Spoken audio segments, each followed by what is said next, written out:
In the quiet corners of many homes, there exists a child who never asks for anything, silently, carrying the weight of their parents' heavy emotions. This is the well-behaved child, a title often worn as a badge of honor, but hiding a secret tragedy of lost childhood and heavy burdens. In Asian culture, being called mature or understanding is the highest praise for a child, yet it often signals a deeply fractured family structure. When a child is forced to grow up before they have even learned to be a child, it is not an act of voluntary filial piety. Instead, it is a painful survival mechanism, a desperate attempt to stabilize an environment that feels like it is constantly on the verge of disaster. They learn that their only value lies in how well they can suppress Satriya's own needs to keep the peace for everyone else around them. Relatives often say, "He is so good, he never demands anything." Or, "I wish my child were as sensible as yours," ignoring the child's pain. These words of praise act as a cage, reinforcing the idea that they must remain perfect and silent to be worthy of love and acceptance. While others enjoy the freedom of youth, the mature child is busy managing the household or mediating adult conflicts that they should never have known. From a psychological perspective, this paradox of early maturity creates a void where a healthy sense of self should have been allowed to develop. They become adults in tiny bodies, carrying the emotional debt of their parents, while their own spirits slowly wither under the weight of expectations. This phenomenon is known as parentification, a role reversal in it where the child takes on the responsibilities of the caregiver to satisfy the parent's needs. It occurs when parents abdicate their roles, leaving the child to fill the emotional or practical vacuum left behind by their own instability or neglect. In instrumental parentification, the child handles physical tasks like cooking, cleaning, and paying bills, while the adults are absent or simply unable to cope. They lose their playfulness to the drudgery of survival, learning that their hands are meant for work rather than the exploration of the world. These children become the logistics managers of the home, worrying about electricity bills and grocery lists before they have even mastered basic mathematics. Even more damaging is emotional parentification, where the child becomes the parent's therapist, secret keeper, or the emotional anchor for an unstable adult. They are forced to absorb toxic venting and adult secrets, carrying emotional burdens that their developing minds are not yet equipped to process safely. They become experts at reading the room, and constantly scanning for signs of anger or sadness to prevent the next family explosion from happening.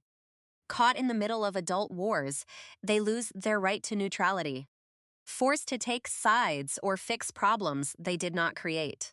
When they look in the mirror, they don't see a child looking back.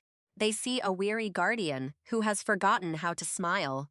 This fragmentation of the self is the price they pay for family stability, trading their own identity for the role of a pillar. Their hypervigilance becomes a way of life, a constant state of high alert where the parent's comfort is the child's only priority for safety. They become masters of emotional intuition, not out of empathy, but out of a desperate need to survive an unpredictable and chaotic domestic environment. The home feels like a house of glass, and the child believes that any mistake they make will cause the entire world to shatter completely. They sacrifice their own joy and needs to plug the holes in their parents' exhaustion, hoping that their usefulness will finally earn them true love. As their childhood fades into a monochrome memory, the heavy duties of adulthood take on a vivid, crushing reality that they cannot escape. The list of expectations grows longer every day, a suffocating weight that defines who they are before they can even decide for themselves. Their personal identity is slowly swallowed by the sea of shoulds, leaving them feeling hollow and disconnected from their own genuine desires and feelings. We now enter the realm of the armored self, where the child's understanding nature becomes a rigid defense against a world that demands too much. By adolescence, The well-behaved child has built a suit of armor to protect their fragile core, presenting a mask of perfect, stoic competence. Every movement is a struggle, yet they continue to march forward, fearing that if they stop, the armor will collapse and crush them underneath. They live in a state of cognitive dissonance, loving their parents deeply while simultaneously feeling a mounting, silent exhaustion from their constant demands. Even intimacy becomes a source of pain, as they cannot let anyone close enough to see the wounds hidden beneath the cold, metallic surface. They are torn between the duty to serve and the biological need to be cared for, a conflict that creates a deep, hidden resentment. This is learned helplessness in disguise. They have learned that their own voice doesn't matter, so they stop trying to speak their truth. When they do try to protest, their words are often swallowed by the overwhelming needs of the family, leaving them feeling invisible and mute. Gaslighting becomes a common weapon, where parents twist reality to make the child feel guilty for having any needs or boundaries of their own. They are told that their burden is a blessing and that their suffering is actually a form of strength, further confusing their sense of reality. Social pressure from extended family acts as flying monkeys, reinforcing the toxic cycle by demanding total loyalty to the parents at any cost. They hear the same excuses over and over. They did their best, or family is everything, which only serves to tighten the chains of guilt. In this environment, the child feels smaller and smaller, a tiny worker in a world built for the convenience of dysfunctional adults. But eventually, even the strongest armor begins to fail under the impossible pressure of being the family's emotional and physical savior. Beneath the mask of maturity is a terrified child who never got to grow up, still waiting for someone to finally take care of them. This trauma is often invisible because it is masked by success. The world sees a high achiever, but the person feels like a hollow shell. Success is not a choice, but a performance required for survival. They achieve not for themselves, but to prevent the family's disappointment. The internal noise becomes deafening, a constant buzz of anxiety that they must maintain the illusion of perfection at all costs. When the collapse finally comes, it is often sudden and devastating, as the mature person realizes they can no longer carry the world.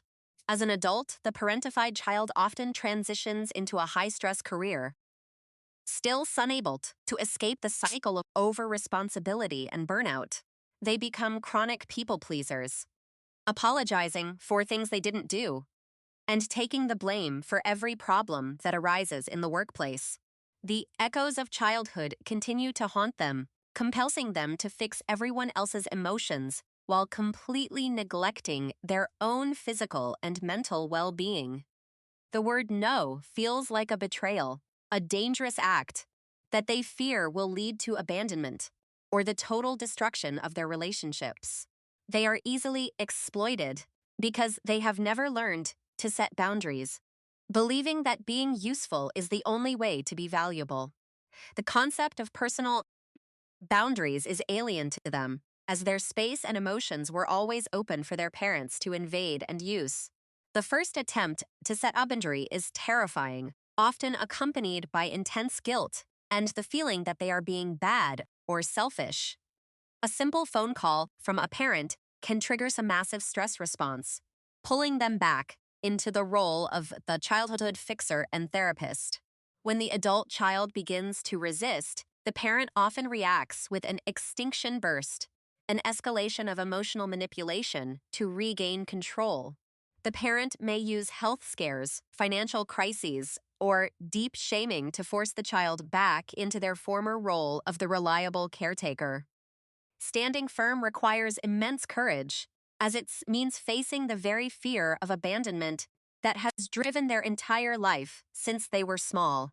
This is the scorched earth boundary, where one must sometimes cut ties completely to protect their own sanity and allow for true healing to begin. Burning the bridge is not an act of hate. It is an act of survival, ensuring that the fire of the past cannot reach the future. The journey is lonely and filled with grief. as they must mourn the parents they never had and the childhood they were never given.